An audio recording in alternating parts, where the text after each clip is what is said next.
Nothing has brought me greater joy than watching the Walt Disney Company absolutely panic over the last few weeks. They're mad at South Park because they're making fun of their woke ideologies, constantly race swapping or religion swapping everything in their movies. Check under the bed and make sure there's no Disney executives under there. Oh, not again. Yeah, only this time, it wasn't just me. They were taking all my favorite people and replacing them with diverse women complaining about the page. Rachel Zegler thought she had already endured the worst of it. The memes, the late-night jokes, and the brutal South Park parody that turned her into a cultural punchline.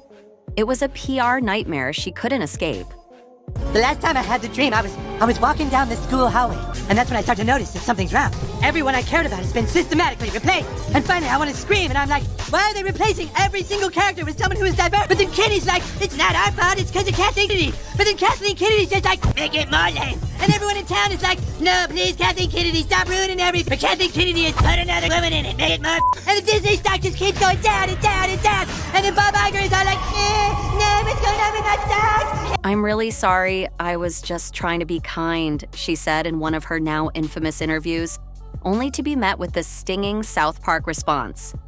Kind? If you want to be kind, disappear and take the patriarchy with you. Seriously, go away, stalker. You're weird, weird, weird, weird. I'm really sorry, I was just trying to be kind. Kind? If you want to be kind, disappear and take the patriarchy with you. Seriously, go away, stalker. You're weird. Weird, weird, weird. But if the latest Hollywood rumors are true, the storm may only be beginning. The actress who once proudly proclaimed, "I'm the hottest person in the world," I'm the hottest person in the world. Insufferable, whiny brat. now finds herself in the coldest corner of Hollywood's spotlight, with whispers of an even more devastating South Park takedown on the horizon. Insiders are whispering that South Park's writers have something much bigger planned. A new special that won't just target Rachel alone. This time, they're allegedly setting their sights on both Rachel and Disney. Even if everything worked perfectly, it would have been almost impossible for this movie to succeed because you're comparing it to one of the most beloved films of all time and a truly groundbreaking movie. Dragging them together into what sources describe as a full-blown, unfiltered, merciless roast. The original South Park parody centered around Woke White, a reinvention that didn't just lampoon Rachel's infamous interviews, but took aim at her entire public persona. The animated takedown was surgical and devastating. Yeah, right there, right there, right there. Zoom in right there, that's it. 163,000 rating, of which it got 1.6, not out of 5. Capturing her exact tone and attitude. It highlighted her comments about the original prince being a stalker and her proud announcements that Snow White doesn't dream about love anymore. It's no longer 1937.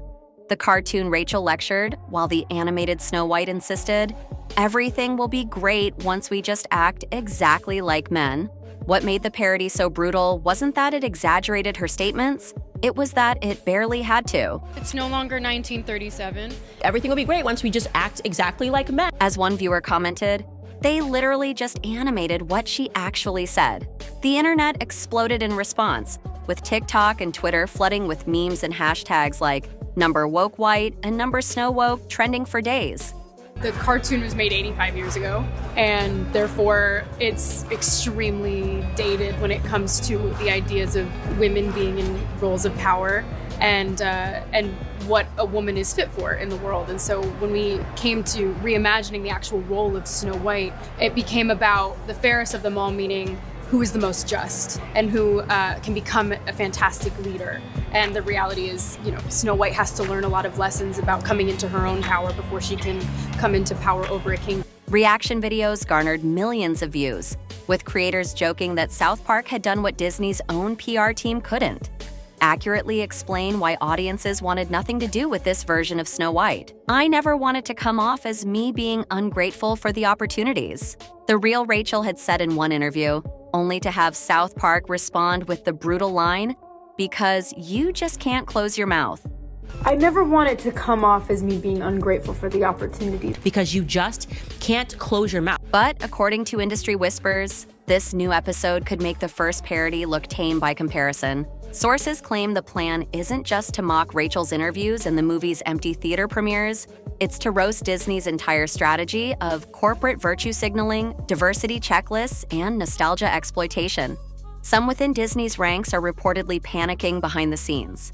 Executives had hoped the Snow White backlash would fade away, but another viral South Park episode could reopen every wound and expose every crack the studio has desperately tried to paper over. It's like watching a public career funeral in slow motion.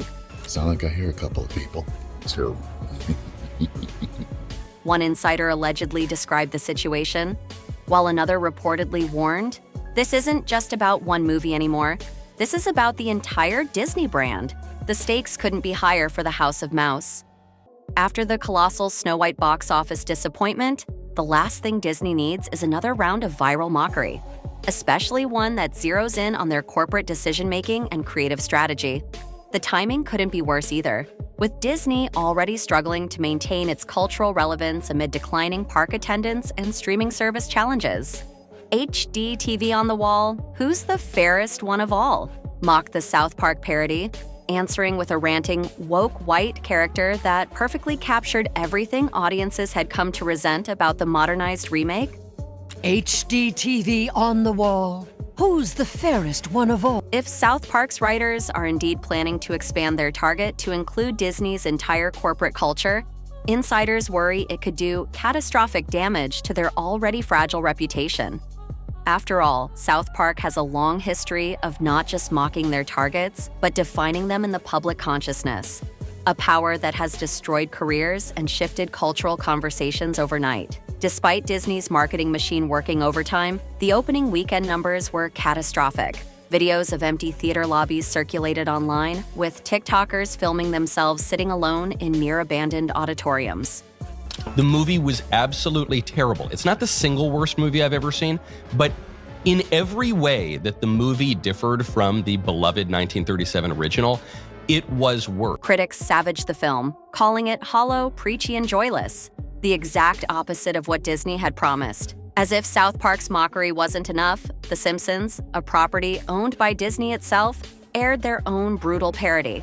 In a twist that insiders say left Disney executives horrified behind the scenes, the episode featured a not-so-subtle reboot called Snow Woke, with a preachy princess who scolds her rescuers, lectures woodland creatures about privilege, and proudly declares she doesn't need any white savior complex knights coming to her rescue. "I'm a narcissist," proclaimed the animated princess. I'm a narcissist.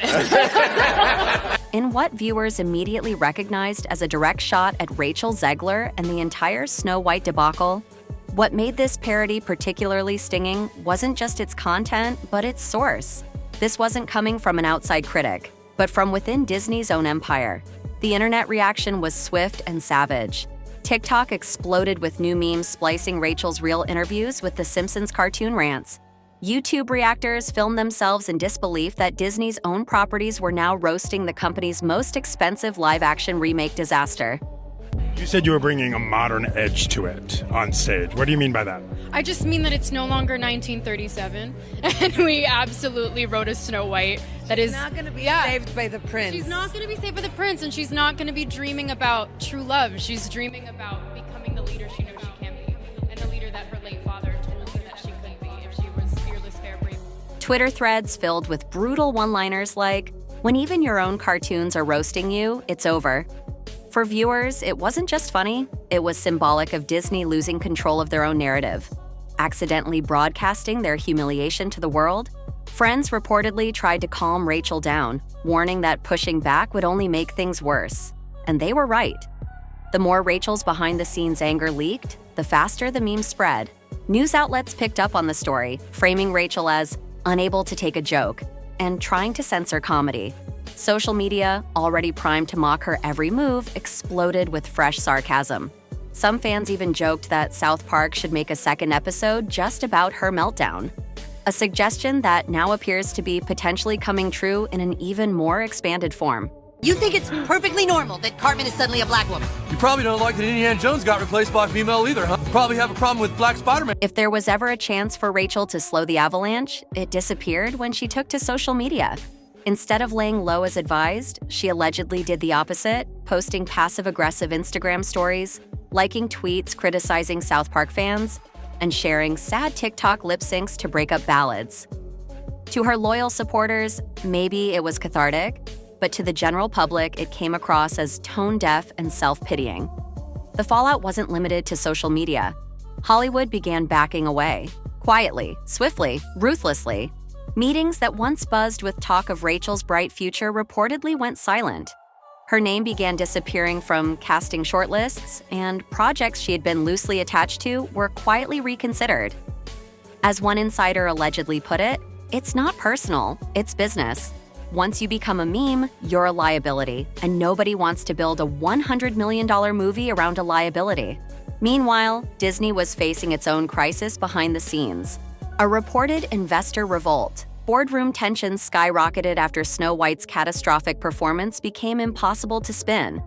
Investor meetings grew heated, with some shareholders allegedly accusing Disney leadership of losing touch with their core audience. One furious stakeholder reportedly asked, "Did no one stop to think maybe people just wanted to love Snow White again? Not be lectured by her?"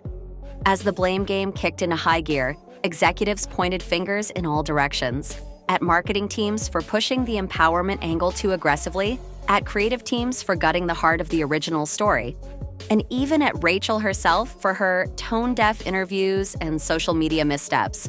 And now, as if facing South Park and The Simpsons wasn't enough, rumors suggest Family Guy could be the next to join the pile-on.